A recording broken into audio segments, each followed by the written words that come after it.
क्या है आज? आज क्या बन रहा है? ये प्रसाद बन रहा है। आज क्या है? तुलसी उद्यापन। एक भैया वन में फिर धेनु चरावे तुझे लीनो यशोदा ने मोल बात मेरी संसावरे तुझे लीनो यशोदा ने मोल बात मेरी संसावरे। हेलो दोस्तों, जैसा कि आप देख रहे हैं कि हमारी तैयारियां चल रही हैं तुलसी विवाह पूजन के लिए, और आज मैं आपको इससे जुड़ी बड़ी ही रोचक कथा सुनाने जा रही हूं, जो कि तुलसी के जन्म और कैसे उसका विवाह हुआ और इसकी क्या उपयोगिता है और ये कब मनाया जाता है, इसके विधि विधान क्या हैं, इसके बारे में हम आपको दिखाएंगे और बताएंगे।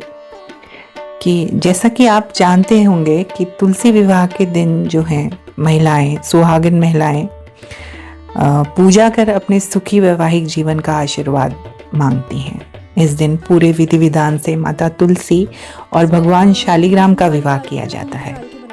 आपको मैं ये बता दूं कि शालिग्राम भगवान विष्णु के ही प्रतिरूप हैं। कार्तिक शुक्ल एकादशी या फिर देव उठनी एकादशी को ही तुलसी विवाह क्यों होता है, इसके बारे में नारद पुराण में एक पौराणिक कथा है, जिसके अनुसार एक समय दैत्यराज जलंधर के अत्याचारों से ऋषि मुनि देवता और मनुष्य सभी बहुत परेशान थे। वह बड़ा ही पराक्रमी और वीर था। इसके पीछे उसकी पतिव्रत धर्म का पालन करने वाली पत्नी वृंदा के पुण्यों का फल था, जिससे वह पराजित नहीं होता था। उससे परेशान देवता भगवान विष्णु के पास गए और उसे हराने का उपाय पूछा। तब भगवान श्री हरि ने वृंदा का प्रतिव्रत धर्म तोड़ने का उपाय सोचा। भगवान विष्णु ने जलंधर का रूप धारण कर वृंदा को स्पर्श किया, जिसके कारण वृंदा का पतिव्रत धर्म भंग हो गया और जलंधर युद्ध में मारा गया। भगवान विष्णु के से छले जाने तथा पति के वियोग में दुखी होकर वृंदा ने श्री हरि को श्राप दिया कि आपकी पत्नी का भी छल से हरण होगा तथा आपको भी पत्नी वियोग सहना होगा। यह श्राप देने के बाद वृंदा अपने पति जलंधर के साथ ही सती हो गई, जिसकी राख से तुलसी का पौधा निकला।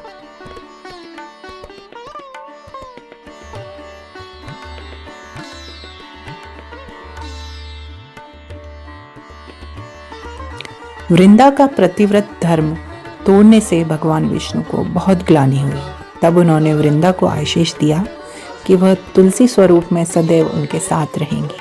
उन्होंने कहा कि कार्तिक शुक्ल एकादशी को जो भी शालिग्राम स्वरूप में उनका विवाह तुलसी से कराएगा, उसकी मनोकामना पूर्ण होगी, और तभी से तुलसी विवाह होने लगा।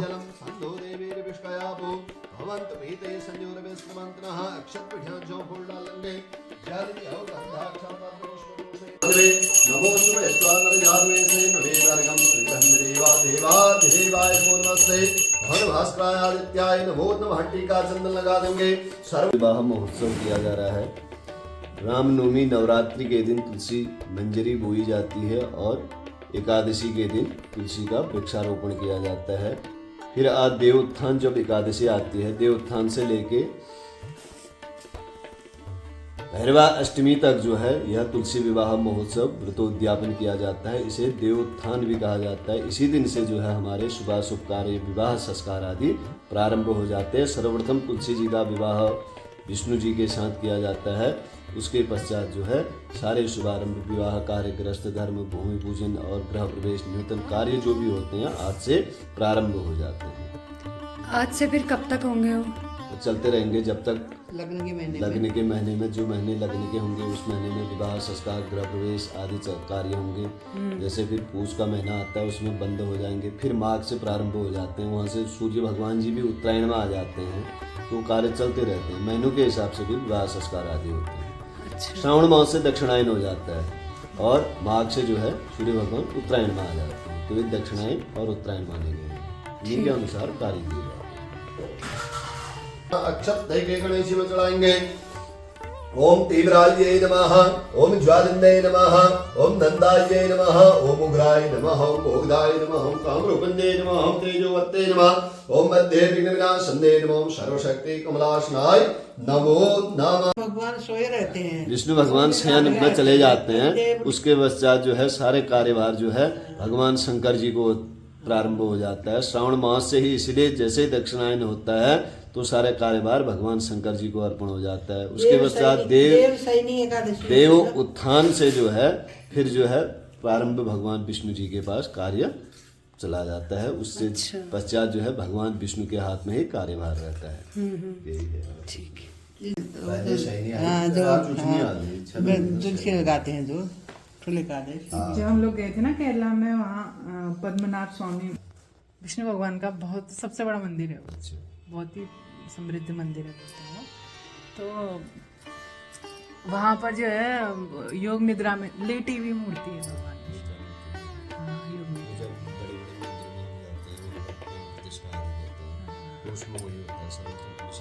लादिवास होता है, अन्नादिवास होता है, शयनादिवास होता है। जैसे हम सोते हैं वैसे भगवान भी सोते हैं। मथुरा आदि वृंदावन आदि हो गए, वो ठीक टाइम होता है, वो टाइम के अनुसार भगवान को सुला देंगे, उसके बाद कपाट बंद कर दिए जाते हैं। तो वही वहाँ पर मतलब पूजा भी वो मूर्ति उनकी लेती हुई है। तो शयना विष्णु भगवान माना जाता है ना उसमें। कहाँ पे है? पद्मनाभ स्वामी केरला रहते हैं। बहुत फेमस मंदिर है। हाँ।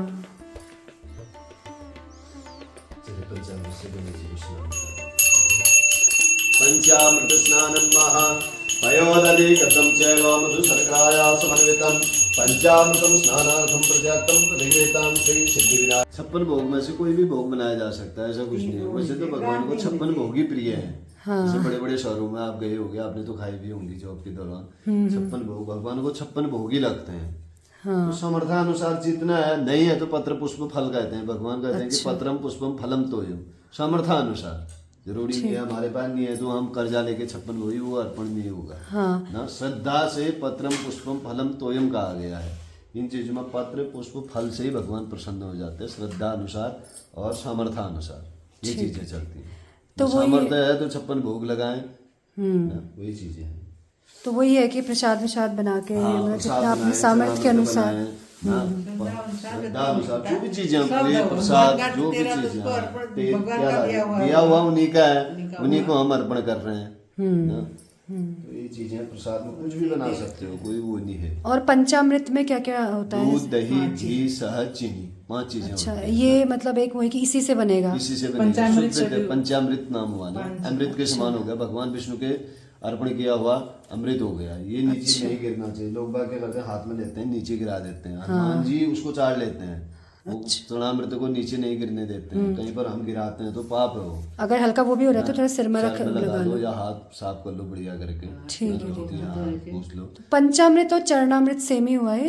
अच्छा, एक ही चीज है। ठीक। भगवान विष्णु के चरणों का जल चरणामृत हो गया, और 5 चीजें मिला रखे हैं तो पंचामृत हो गया, एक ही चीज। ठीक है।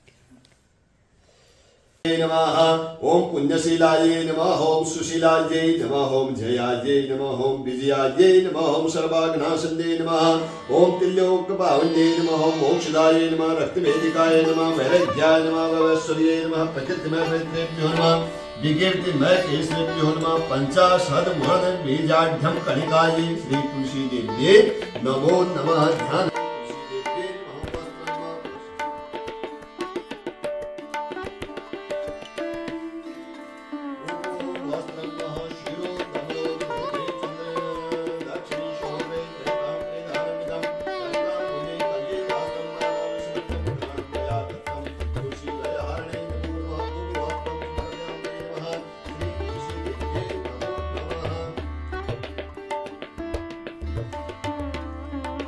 आज है तुलसी की शादी, तो हम तुलसी को पहले जल्दी जल्दी से चुनरी पहना देते हैं और फिर हम चूड़ी पहनाते, बिंदी लगाते, काजल लगाते और मेहंदी लगाते, जो सारी चीज़ें लगाते हैं जब हम शादी में पहनते हैं।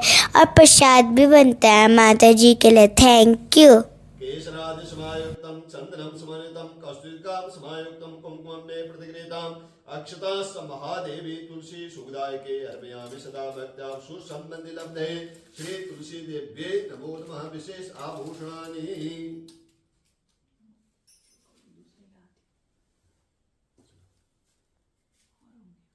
चूड़ी आदि कंकण करभूषणं ददामि देवी सिंदूरं प्रतिगृहीतां ओम सौभाग्य सूत्र इसमें डाल दिए सौभाग्य सूत्रं वै संयुक्ते कंठे बध्नासि देवेशि सौभाग्य देहि वे सर्वदा श्री तुलसी देव्ये नमो नमः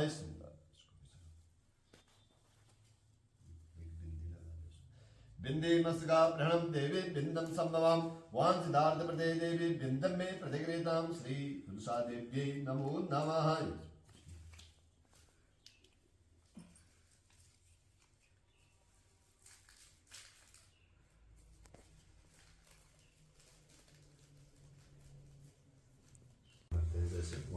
फिर अपनी मांग का हाथ लगा देगा सिंदूरम रक्तवर्णम च सिंदूरम प्रमिदते भक्त्या देवीं सिंदूरम कुंकुमा चैव सिंदूरम कदलवितं मया निवेदितं भक्त्यां ग्रहणं परमेश्वरी श्री तुलसी देव्ये नमः